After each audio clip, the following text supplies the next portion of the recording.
چه روحیه هایی هستن که میرن سراغ امام زمان علیه السلام.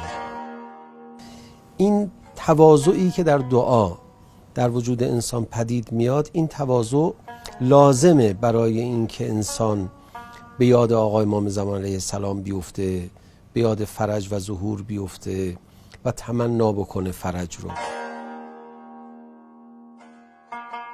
خیلی زیباست، بندگان خدا دوست دارن از عظمت خدا حرف بزنن، لذت میبرن.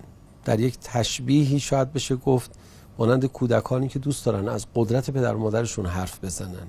کسانی که لذت نمیبرن از سخن گفتن از قدرت خدا، اینها احتمالاً غیر از غفلت تکبری هم در وجودشون هست، در حالی که توجه به عظمت معبود اینقدر لازمه. شما در نماز این توجه رو حتما باید با حرکت بدنی اجرا کنید. دیگه بنشینید ذکر بگید فایده نداره. سبحان ربی العظیم و بحمده در حالی که رکوع کردیم، سبحان ربی الاعلی و بحمده در حالی که به سجده رفتیم. پس در ادعیه وقتی که ما رو متواضع نسبت به مقام ربوبی می کنند، غرضی دارند و غرضهای بسیار مهمی، مثل از بین بردن تکبر در دل.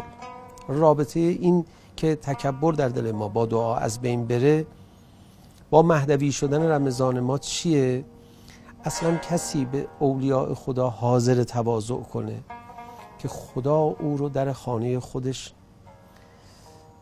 بی تکبر کرده باشه.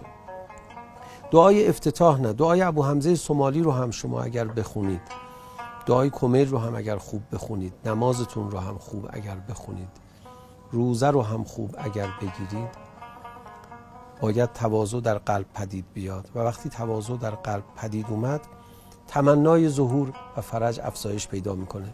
امام صادق علیه السلام میفرماد ولایتنا ولایت الله، ولایت ما همون استمرار ولایت الله. کسی در مقابل خدا متواضع نشد، تمنای فرج، تمنای ولی خدا و زندگی زیر سایه او رو هم نخواهد داشت.